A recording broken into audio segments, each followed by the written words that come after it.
my name is Angela Kirby-wehr. I'm a special assistant to the Secretary of Education. Today we're going to talk about the instructional design principle of scaffolding. Scaffolding is critical to student success. The purpose of scaffolding is to support students as they develop the skills they need to become independent, self-regulated learners. Whatever support students need to accomplish the learning objective successfully is the support we want to provide students. Think of them as scaffolds or supports around a building so that students can access the grade level content. They could look like guided notes. They could look like teacher providing prompting. Scaffolding is an instructional principle that we know can help students master the material piece by piece. As you think about these strategies, think about how you might deliver a lesson and chunk it into component parts so that the supports you provide to students are differentiated based on their needs. What's the first thing we look for when we're doing our search and check? Count with me. 1, 2, 3, 4, 5, 6. To be able to put the pieces of the puzzles together, you need to solve proportions. Did that help you get your answer? You guys ready to go? All right. Every lesson that we do, when they've learned simple sentences and then compound sentences, builds on that. So that's I, semicolon, I. Even the controlled practice, they do a little bit, then they do a little bit more, so they're very comfortable with the program. Are these the ones you're going to do? Are those the ones you're choosing from? That's a good strategy. And I think it's just because it's so scaffolded that it just starts to come naturally to them. Sometimes my students need support in learning a new skill. I do things like ask them, do you need my help? Can I help you by starting the sentence? It's different ways of what? Joshua? Very good. A name collection is different ways of grouping numbers. Very good. Give your friend a clap.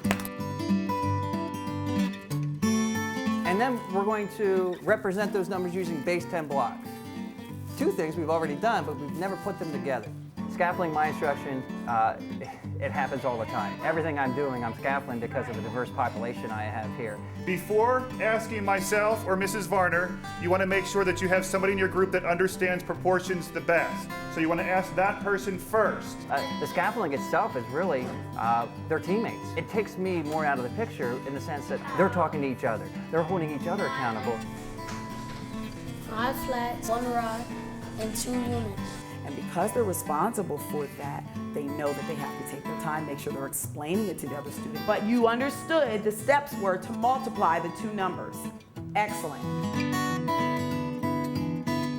We use Smart Pals, which is writing using markers. It's different than using a piece of paper. Scaffolding is essential to our success because even if we give an easier problem to a student that we know that they can do very well on, it shows that they can do it, and it really builds their confidence.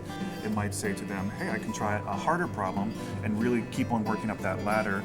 For the students who move a little quicker, they're still challenged with new material every day. And for the students who may be working a little below grade level, they hear what is being presented by those students and they actually take their concepts and then they begin to apply them themselves, which pulls them up right on their grade level.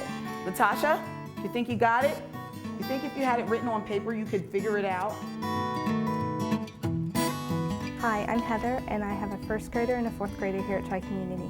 As a parent, progress monitoring means a lot to my family because it tells me how my child is doing. You can actually see what your child needs improvement on, and it gives me an opportunity and helps me participate in my child's learning. A critical component to implementing scaffolding in your instructional design is to also plan for how you will remove those supports and structures. So you get to do this on your own, at your house, and bring it back tomorrow.